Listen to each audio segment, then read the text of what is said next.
this is Chan with Different Skill, and I'm bringing you a new section.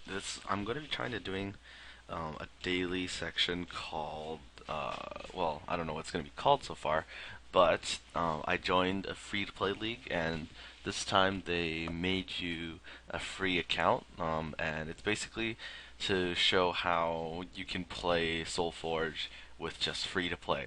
So the goal is that you guys get new accounts and then you farm your daily logins and then you play matches against each other and the person who the topping people will receive prizes in the form of gold, and gold is the NX currency or the AP or whatever you guys, the riot points. I don't know what they use in that game, but so I'm gonna be trying to record every single day, which may be a problem, but I guess it shouldn't be too bad considering these are only gonna be small, like 5-minute sections.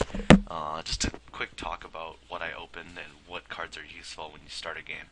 So this is essentially going to be helpful for anyone who wants to start Soulforge, but kind of finds the beginning sections boring and really lackluster. So let's get right into it. So this is my daily login reward. Let's hope I get a legendary. Oh, that was loud, wasn't it? So just a common, and you get like 2k gold each time, which is pretty good. That means you're about guaranteed a booster pack. Stop.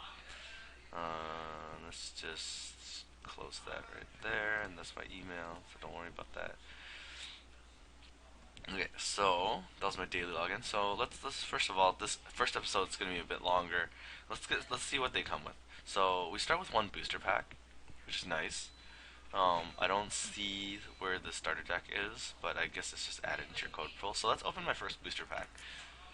Oh, I got a Mimic Leaf.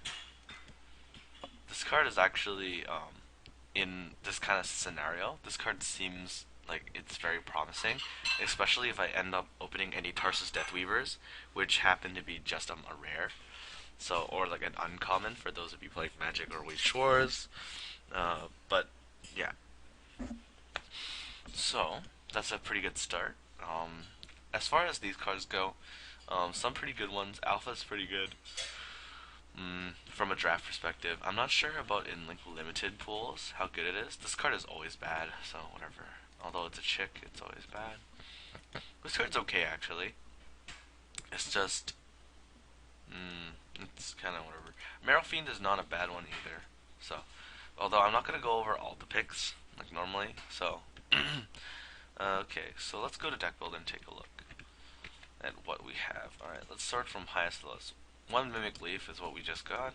One Predator, two Fire Fist Aranti. Actually, I'm gonna turn it like this. I'm gonna turn it to picture mode so that you guys get to see. Of course, I know all these cards already, so. Come on. Wait, 1 second. Give me 1 second, guys. Sorry about that. I'm going to be resuming right now. I just remembered that we have a pause function on this thing, which is quite more useful in comparison to what I used to do with just a camera. Okay, so aside from the Mimic Leaf, this is what we start with. One Grimglaw Predator, two Fire Fistranti, one Ferocious Roar, one Cinderfist Brawler, one Battletech as your heroics. So heroics are your double R's or your rares in Magic.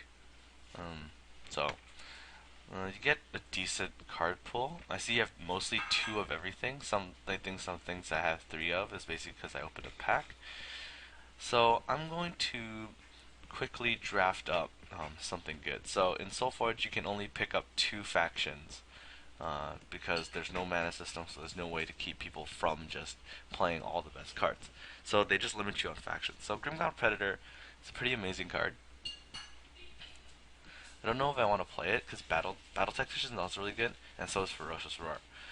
So I'm going to have a look around. I'm going to see what Tempe's cards I have, because Tempe's is generally an easier deck to build.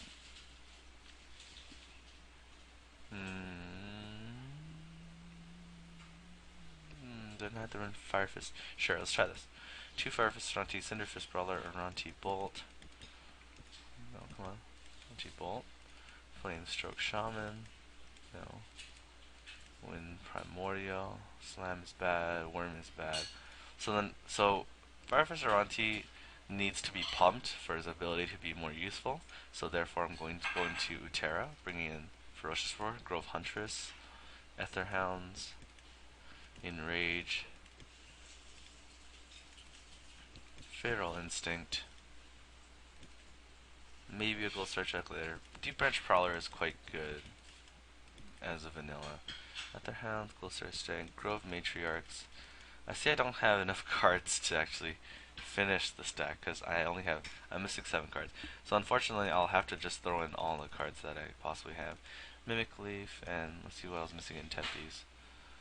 Water Walker, I really don't want. I'll have Primordial Slime and 2 Worms, I guess. So at the very beginning, your deck is very limited. So I'm gonna make this called free to play 1.0.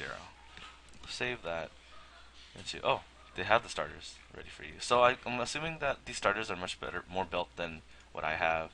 So, but I'm gonna use what I have. So, okay. So when you go, you get to farm your one daily win, third daily win, and 1 online win, which nets you a ticket. So if you guys can't, like, I'm not sure if this is technically abusing the system, but if you guys can't get your online win, you can just challenge a friend and have them concede to you, and that technically counts as your online win. So there's always that. So it's gonna start with my free to play 1.0 computer easy because I don't want this to be hard. None of my decks have been included in random. Please include a random deck. How do I include a random deck with this? What? Okay, you know what? I'm just gonna click one. I'm just gonna play against the Alone Necrum starter. Sure, let's go. Alright, so, um, in stuff like this, because they're playing a bad deck too, then that means we need to. Every little drop of value matters. In it doesn't matter nearly as much because you have such big swinging cards like Scorchmane Dragon, Phoenix, just like all these crazy legendary cards that you guys probably haven't seen before if you're new and watching this. So, Etherhound's ability is that you can make a copy of it when you play it. So, because this can kill this, I'm going to make a copy so that I get a free Etherhound technically. And the next best card in my hand is technically Grove Huntress, which gives +1/+1. So, although not the best play, or not the strongest play, I'm going to put it to +1/+1. And then end my turn. Of course, this is an easy computer. He's probably going to make tons of misplays, but it's fine. Okay, so first I'm going to have to change the sound effects because it's quite loud. Or is that just my mixer? Oh, that's just my mixer. Let's just lower that a little. Okay. Okay, so something happened. I don't know what. She played this, and something killed this. So, whatever. That's not very important. So, first I'm going to play the Glow Stride Stag here, because it can kill this and block, giving me an extra bump of life too. And the Cinderfist Brawler in the middle row. So Cinderfist Brawler is a card that if you deal damage to them, it does twice as much damage. So he's probably gonna, like, if it was an actual player, they'd probably block it. But in this situation, they might not. Say he didn't block it. So what I'm gonna do is I'm gonna give it +3/+3. So this is kind of like abusing computer bad AI, but at the same time you don't have a good deck, so that's all you really need to do. So I'm gonna attack for 13 off this, and his effect's gonna hit for another 10.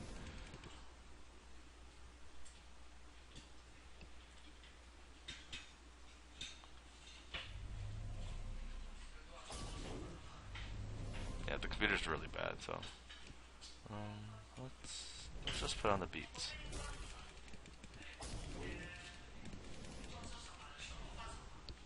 So I'm kind of speeding through this because this part is really, it's pretty easy to learn once you get into it. So actually, I'm gonna do this. Pump this and give it trample. So therefore I can kill him through the. Yeah. Okay. So congratulations, collect your first win of the day. So let's see what I got for my first win. Is it booster pack? It's Steel Welder Medic. Not too good. So I'm just gonna quickly breeze through the rest of these games. Just so I can show you guys. Showing you guys how to get your ticket is kind of meaningless because it honestly doesn't really matter that much. Because you just need to find a friend, concede to them, and whatnot, or get them to concede to you. So this hand is pretty crazy. Well, not as crazy as I'd like, because I can go Flame Stroke Shaman, aggressive this, move this over, play this here.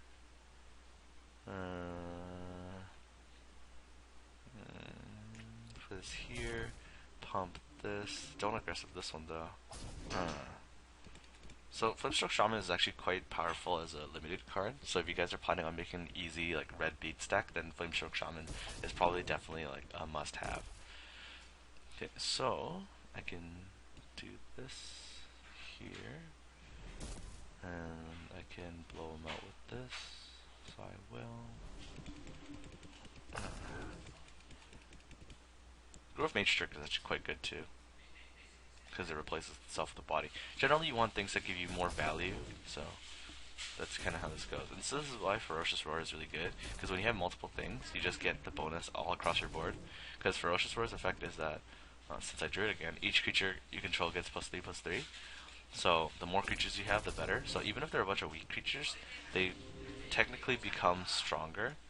So it's pretty good. So we're going to play that on Flamestroke Shaman and put down another Ferocious Roar. My parents are outside and they have guests, so I'm going to try my best to nullify as much of them as I can, but no promises. So I'll give this guy haste. Oh, I killed him already, so it's fine. Okay, there we go. That's my second game. Just going to keep going. Da-da-da-da. So this whole process kind of just takes around, like, I'd say 5 minutes maybe. If you're just speeding through it and you're used to it, then, or if you can make your opponent have a deck with only spells that target their own creatures, but don't give them any creatures. So there's always ways to make this go faster, because this is technically the most tedious process, but at the same time it's very easy. So Stoneblade SBE is pretty generous with their reward system, so I mean, I'm not complaining.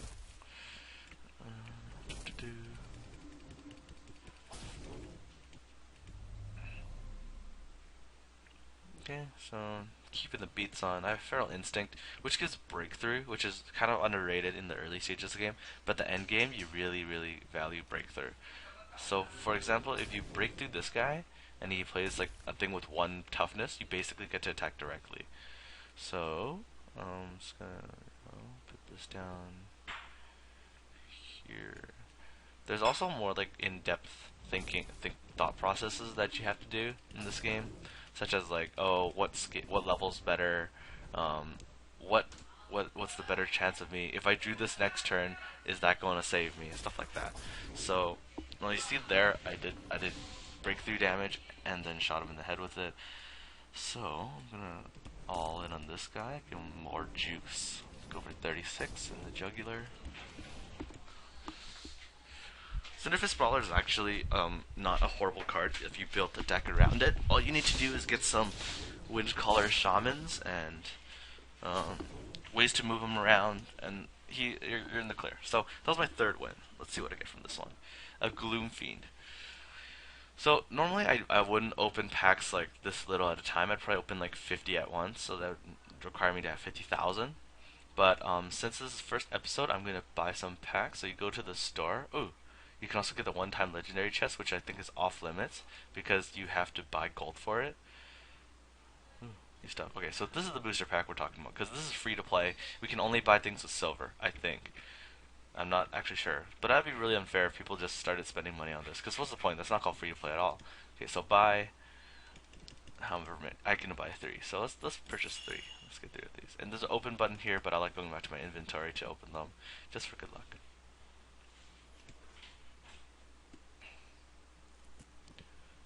Let's see. Oh, another Mimic Leaf. This could be a thing. This could be a thing. Open next.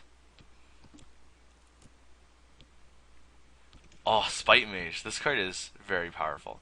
Okay, so his ability is that he's allied Necrium. So when this card enters the field, it gets the ability listed after its keyword if you have a Necrium card in its hand.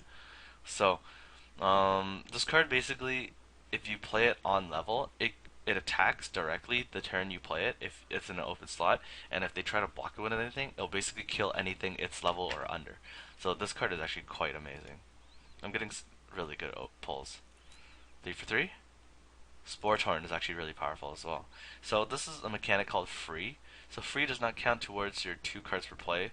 So generally free cards are weaker than their original, but then Sporthorn's level 1 is actually very similar to a card called Toxic Spores, which is also a poisoning card, but it's not free at level 2 and 3. It scales better, but its level 1 is basically the same. So that's why this card is pretty powerful.